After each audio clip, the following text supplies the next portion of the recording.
नमस्कार दोस्तों, आपको हमारे YouTube चैनल KA एकेडमी में स्वागत है। आज आप देख सकते हैं कि फिजिक्स का very important question for Bihar board exam 2024। हम बिहार बोर्ड के जो भी विद्यार्थी जो हिंदी मीडियम से एग्ज़ाम देते हैं उनके लिए मोस्ट इम्पॉर्टेंट क्वेश्चन लेके आए हैं। आप प्रीवियस ईयर के क्वेश्चन उठाकर देखिएगा तो प्रत्येक 1 साल 2 साल बीच करने के बाद यह क्वेश्चन आपको मिल जाएगा, जहाँ पे लिखा हुआ मिलेगा कि μ2/v माइनस μ1/u बराबर μ2 माइनस μ1/r को सिद्ध करे, प्रूव्ड करे। या फिर ऐसे हेडिंग में भी लिखा हुआ मिल जाएगा गोलीय सतह पर प्रकाश के अपवर्तन का फॉर्मूला ज्ञात करे। ठीक है, refraction of light at A spherical surface. ठीक है, स्फेरिकल सरफेस में कॉनकेव होगा, कॉन्वेक्स होगा। जैसे यहाँ पे हमने अवतल बनाया है, उत्तल में भी अगला थ्योरी में आपको उत्तल भी देखने को मिलेगा। ठीक है, तो बिहार बोर्ड के एग्ज़ाम के लिए जो इम्पोर्टेंट क्वेश्चन है उसको जानने के लिए आप हमारे चैनल को देखते रहिए। आगे के वीडियो में आपको संपूर्ण फिजिक्स 11th और 12th का जो हिंदी मीडियम के विद्यार्थी है उनके लिए हमारे चैनल पे मिलेगा। तो आप हमारे चैनल को आज ही सब्सक्राइब करें और देखते रहे जो मोस्ट इम्पॉर्टेंट क्वेश्चन। जब एग्ज़ाम नज़दीक आएगा तब आपको एग्ज़ाम के समय इम्पॉर्टेंट 100 क्वेश्चन ऑब्जेक्टिव हम आपको देंगे और गारंटी के साथ उस 100 क्वेश्चन में से आपका टोटल के टोटल एग्ज़ाम का क्वेश्चन टकरा जाएगा, क्योंकि आपको 35 क्वेश्चन जो ऑब्जेक्टिव करने रहते हैं वो उस 100 में से 100% आ जाएगा। तो वैसे इंपॉर्टेंट क्वेश्चन आपको देखने को मिलेगा हमारे चैनल पे। ठीक है, तो चलिए आज शुरू करते हैं आज का थ्योरी, जिसमें हमको क्या प्रूव करना है, μ2/v माइनस μ1/u बराबर μ2 माइनस μ1/r, जो बहुत इंपॉर्टेंट क्वेश्चन है 2024 के एग्ज़ाम के लिए फिजिक्स का क्वेश्चन बिहार बोर्ड के हिंदी माध्यम के विद्यार्थियों के लिए। ठीक है, तो आप यहाँ पर देख सकते हैं कि एक अवतल सतह है, गोलीय अवतल सतह, जिसमें अवतल सतह का अपवर्तनांक μ2 है और बाहर के जो माध्यम है उसका अपवर्तनांक μ1 है। इसके केंद्र का एक रेखा है जिसको हम अक्ष बोलते हैं, जो अक्ष उसके P ध्रुव से होकर गुजर रही है OP। ठीक है, यहाँ O बिंदु से एक प्रकाश की किरण है OS जो S बिंदु पर आपतित होती है, तो ये हो जाएगा सघन माध्यम, विरल माध्यम, और ये सघन माध्यम। तो आपको पता है कि जब प्रकाश विरल माध्यम से सघन माध्यम की ओर जाती है तो अभिलंब की ओर मुड़ती है, तो यहाँ थोड़ा सा अभिलंब की ओर मुड़ गया। फिर इसको पीछे की ओर हम डॉट लाइन से मिलाएंगे तो पता चलेगा कि यहाँ से आ रहा है, तो इस ओ ऑब्जेक्ट का इमेज यहाँ पे बन रहा है। ये जो CN है ये CN सेंटर है, यानी इस अवतल सतह के S बिंदु पर लंबवत है, यानी इसको लंब लाइन हम बोल सकते हैं, परपेंडिकुलर लाइन इसको हम बोल सकते हैं। ठीक है, तो अब यहाँ से देख सकते हैं आप चित्र से कि ये हो गई आपतित किरण और ये हो गया अभिलंब CN। ठीक है, अभिलंब, तो ये आपतित किरण और अभिलंब के बीच, आपतित किरण और अभिलंब के बीच ये जो कोण बनता है इसको हम आपतन कोण कहते हैं I। उसके बाद फिर ये जो हो गई वो निर्गत किरण हो गई और ये है अभिलंब, तो निर्गत किरण और अभिलंब के बीच जो कोण बनता है उसको हम अपवर्तन कोण कहते हैं। तो पीछे की ओर अगर हम इसको बढ़ा ले तो ये अपवर्तन कोण R है, तो ये भी अपवर्तन कोण R हो जाएगा। ठीक है, अब हम अगर इस त्रिभुज की बात करें OSI में तो इस कोण को हम थीटा मान लेते हैं। फिर इस त्रिभुज में बात करें तो SIC को बीटा मान लेते हैं और SCP में इस कोण को हम अल्फा मान सकते हैं। आप कुछ भी मान सकते हैं। ठीक है, ये कोण मानने के लिए आप स्वतंत्र हैं, ये थ्योरी में प्रूफ करना इसका मान कुछ अलग आ जाएगा, तो इसको आप कुछ भी मानकर बना सकते हैं। इसके लिए ये नहीं कि हम थीटा ही क्यों माने, बीटा ही क्यों माने, कुछ भी मान सकते हैं, उससे कोई फ़र्क नहीं पड़ता है। ठीक है, अब कई बार होता है कि अगर बच्चे को थ्योरी लिखा दिया जाए, खास करके जो ग्रामीण क्षेत्र के बच्चे हैं उनको अगर थ्योरी लिखा दिया जाए तो वो थ्योरी को भी याद करते हैं, मतलब जो भाषा है इससे संबंधित। तो मेरा मानना है कि आप भाषा को याद ना करें, फिगर से देखकर आपको जो समझ में आता है उसको आप अपने रूप से लिखें। अगर अपने रूप से आप यदि लिखते हैं तो आपको ज़्यादा मार्क्स मिलेंगे। एग्जामिनर वहाँ पे इस बात को जो कॉपी चेक करता है वो समझ जाता है कि बच्चा खुद से मेहनत किया है, खुद से लिखा है। ठीक है, तो कभी भी आप किताब की भाषा लिखने की कोशिश ना करें, खुद से फिगर, जैसे हम अभी बताते हैं आपको कि भाषा हम कैसे लिखेंगे। फिगर को देखकर हम लिखेंगे कि माना कि μ1 और μ2 अपवर्तनांक वाले माध्यम को अलग करने वाली अवतल सतह AB है। सिंपल सी बात है, हम लिख सकते हैं देखकर कि μ1 तथा μ2 अपवर्तनांक को अलग करने वाली अपवर्तक सतह AB है। कुछ भी लिख सकते हैं आप ऐसे अपना अपना तरीका के अनुसार, ठीक है, जिसका परिच्छेद APB है। ये अनुप्रस्थ काट हो गया APB, ठीक है, तथा ध्रुव क्या है उसका P है, APB का ध्रुव P है और वक्रता केंद्र C है। अब इसके अक्ष OA, अक्ष क्या है OP, अक्ष OP से एक प्रकाश किरण बिंदु O से चलकर वक्रता सतह AB के S बिंदु पर आपतित होती है। सिंपल सा बात है, आप लिख सकते हैं। मतलब फिगर देखकर हमको कोई भी भाषा लिख लेना, विशेष नहीं, 2-3 लाइन लिख लीजिए, उसके बाद कैलकुलेशन आप एकदम परफेक्ट कीजिए।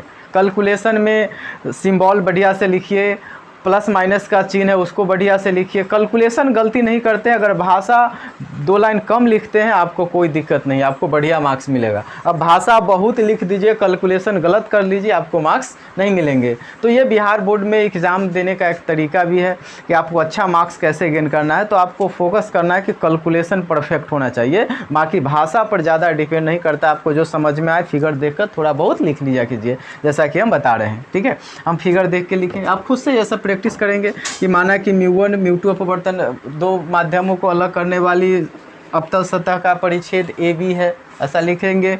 उसके बाद लिखेंगे O बिंदु से आपतित प्रकाश S बिंदु पर आपतित होती है, NC अभिलंब है, I वस्तु O का इमेज है। आप ऐसे टूटी फूटी भाषा में भी लिख सकते हैं, तो ठीक है, ये लिख लेंगे।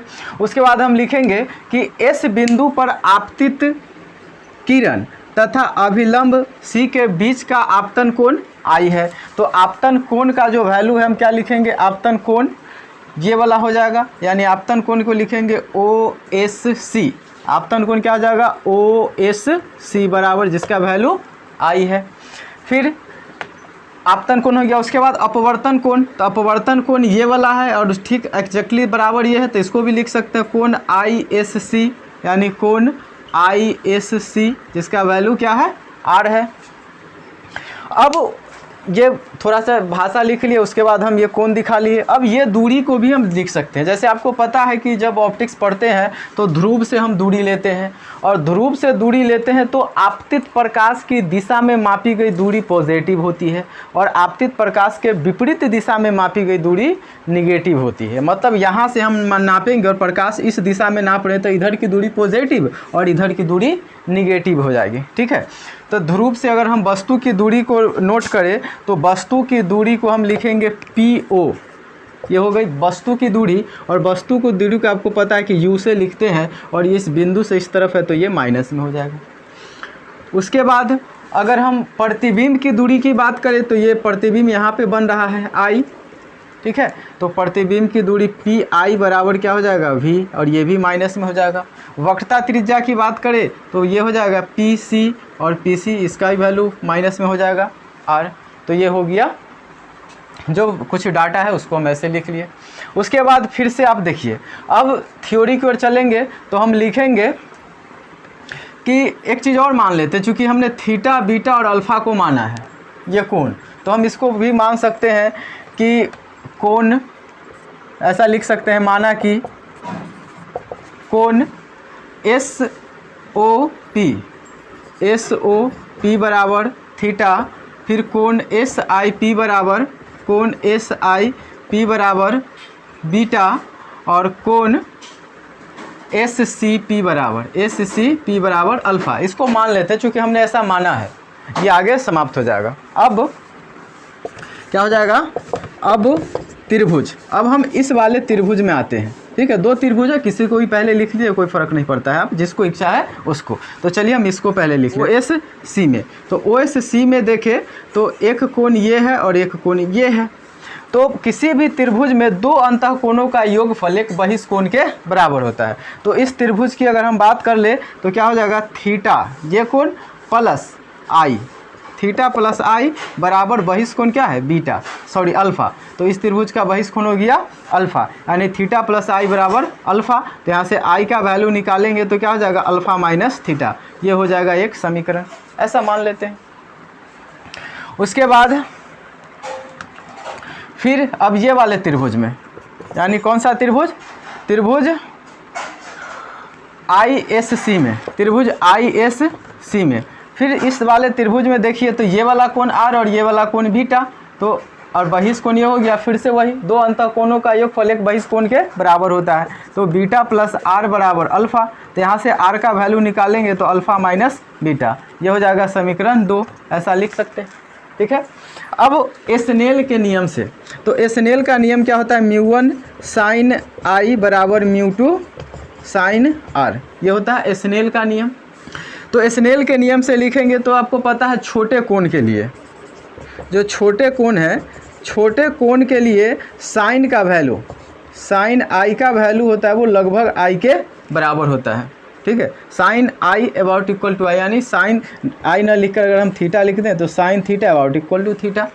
जब हम रेगुलर फिजिक्स के क्लास लेकर आएंगे जिसमें टोटल थ्योरी पढ़ाएंगे लगातार, तो वहाँ पे ये सारी चीज़ बताएंगे कि ये छोटा कैसे होता है। चूँकि हम यहाँ पे एक क्वेश्चन डिस्कस कर रहे हैं इसलिए बाकी उस सब पे बस इतना आप ध्यान रखें।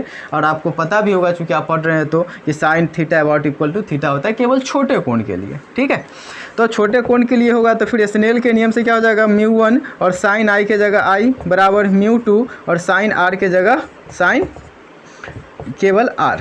ठीक है, अब समीकरण 1 और 2 से हम I और R का मान रख देंगे। समीकरण 1 और 2 से I और R का मान रखेंगे तो क्या हो जाएगा, μ1 I के जगह पर क्या वैल्यू है, अल्फ़ा माइनस थीटा बराबर μ2 और R के जगह पर क्या है वैल्यू, R के जगह पर वैल्यू है अल्फ़ा माइनस बीटा। ये हो गया। ठीक है, चलिए अब वीडियो के पुश करके आप इसको लिख सकते हैं, और नहीं तो फिर हम ऊपर मिटाते हैं और फिर वहाँ से कुछ डाटा को लिखते हैं। अब देखिए हमको क्या मिल गया है, μ1 अल्फ़ा माइनस थीटा बराबर μ2 अल्फ़ा माइनस बीटा। ठीक है, अब यहाँ पे अब फार्मूल इस चित्र से देखकर हम कुछ डाटा लिखेंगे। चूँकि अल्फ़ा और बीटा थीटा हमने माना है, अब माना है तो इस रूप में फार्मूला रहे नहीं, क्योंकि उसको हमको हटाना होगा जो चीज़ जिसको हम मान लेते हैं। तो आपको पता है कि कोण बराबर चाप बटे त्रिज्या होता है। कोण बराबर क्या होता है, चाप बटे त्रिज्या।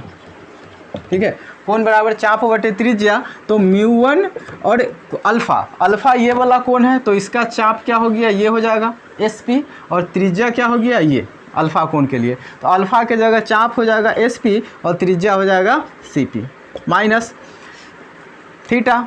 तो फिर थीटा कोण ये, इसके लिए भी चाप क्या SP और त्रिज्या क्या हो जाएगा, तो PO या OP जो कुछ आपको लिखना है लिख सकते हैं, बात देखिए हुआ।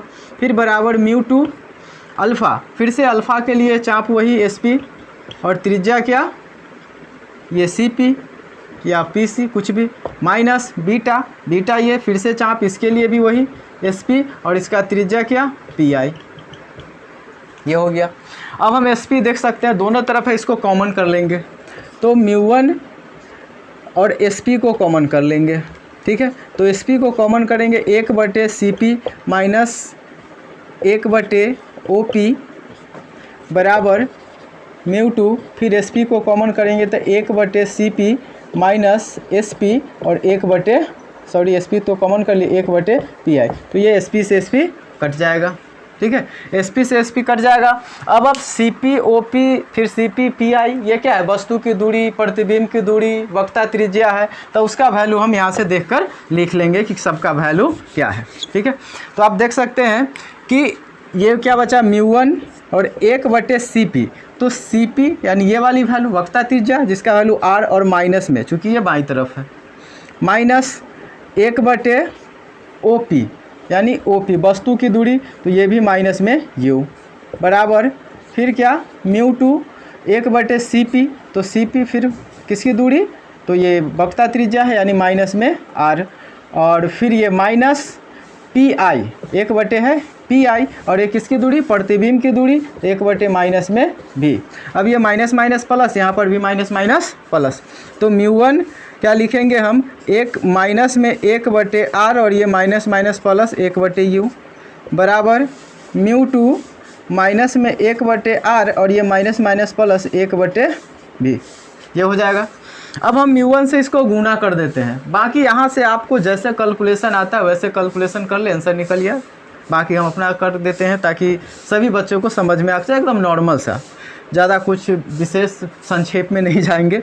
यानी हो जाएगा माइनस μ1/r, फिर ये प्लस में आ जाएगा प्लस μ1/u बराबर में माइनस μ2/r, और ये हो जाएगा प्लस μ2/v।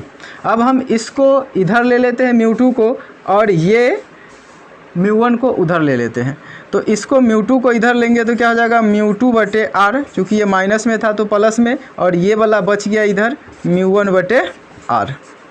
ठीक है, बराबर इधर ये बचा हुआ है μ2/v, और ये उधर जाएगा तो माइनस में μ1/u।